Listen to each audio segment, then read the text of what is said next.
बहू की नाक कटवा दिया। अभी निधि ने भी घर को बहुत समझदारी से संभाल लिया था। अब तो अरविंद की भी नौकरी लग चुकी थी, इसीलिए फाइनेंशियल प्रॉब्लम भी खत्म हो चुकी थी।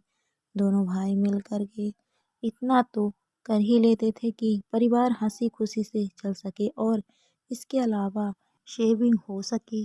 पर शोभना जी की एक आदत विधि को समझ में नहीं आती थी। शोभना जी यूँ तो काफ़ी समझदार महिला थी, जो अपने बेटे अनुज और बहू विधि के साथ रहती थी। उनका एक छोटा बेटा अरविंद, जिसकी अभी शादी नहीं हुई थी। अनुज और विधि की शादी को अभी फिलहाल 2 साल ही हुए हैं, पर विधि ने अपनी समझदारी से घर में अपनी जगह बना ली थी। विधि ने अपने ससुर जी को तो नहीं देखा था, क्योंकि उसकी शादी के पहले ही उनका देहांत हो चुका था। अनुज ने ही अपने पिता के देहांत के बाद पूरे परिवार को संभाला था। जब भी किसी रिश्तेदार या पड़ोसी के घर पर कोई प्रोग्राम होता तो विधि अच्छा ही देने की कोशिश करती, लेकिन शोभना जी को तो वह ज़रूरत से ज़्यादा ही लगता, जबकि विधि कोई खास ज़्यादा खर्चा भी नहीं करती थी। कई बार तो वो अगर साड़ी का लेन देन करना होता तो अपने पास से ही कर देती थी, अलग से खरीद कर नहीं लाती थी। पर लेन देन करने से पहले वो शोभना जी को ज़रूर बता देती थी। कुछ नहीं, पहले पड़ोस में रहने वाले पाठक जी की बेटी राम्या की शादी थी। वह बचपन से ही अनुज और अरविंद के साथ ही खेल कर बड़ी हुई थी, इसीलिए अनुज और अरविंद ने कहा कि उसके लिए कन्यादान में शगुन अच्छे से देना, क्योंकि वह बचपन से हमारे साथ ही बड़ी हुई है, इसीलिए हमारी बहन समान है। शोभना जी ने कहा, कन्यादान में उसे साड़ी और नगद रुपए दे देंगे। अरविंद ने कहा, ठीक है माँ, आप देख लेना और किसी चीज़ की ज़रूरत हो तो बता देना। दूसरे दिन विधि ने कहा, चलो माँ, राम्या के लिए कोई अच्छी सी साड़ी खरीद लाते हैं। तो शोभना जी ने कहा, अलग से साड़ी लाने की क्या ज़रूरत है, घर में रखी है उसी में से निकाल कर ले लेते हैं, क्यों बेवजह का खर्चा करना। लेकिन अनुज जी ने तो कहा था कि राम्या के लिए ढंग की हैवी सी साड़ी ले आना। शोभना जी ने कहा, कोई बात नहीं, मैं संभाल लूँगी, मैं मेरे पास से साड़ी निकाल कर के दे दूँगी।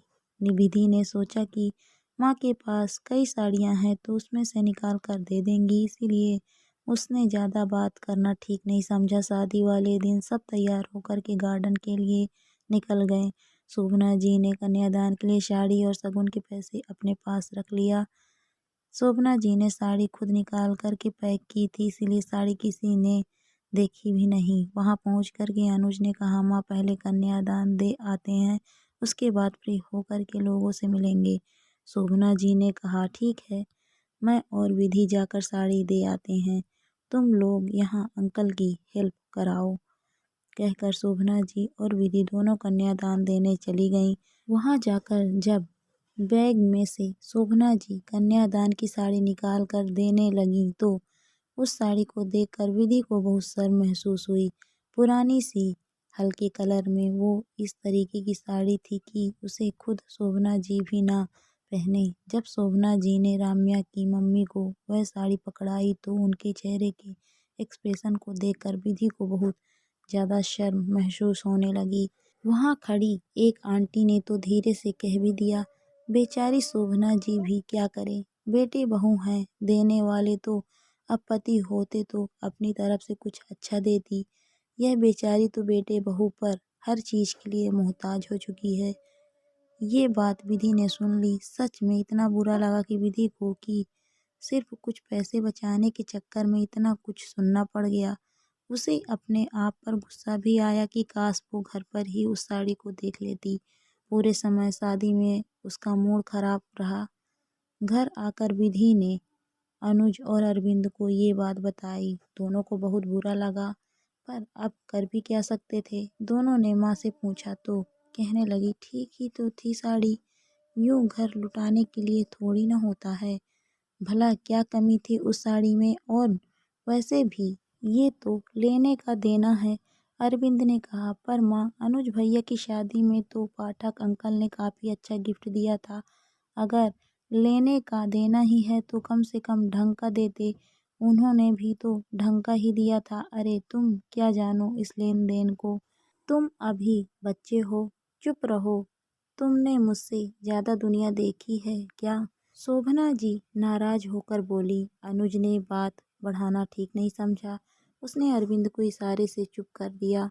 लेकिन उस दिन के बाद से जब भी कोई लेन देन का काम होता है, अनुज, विधि और अरविंद अपने आप उस चीज को संभालते हैं।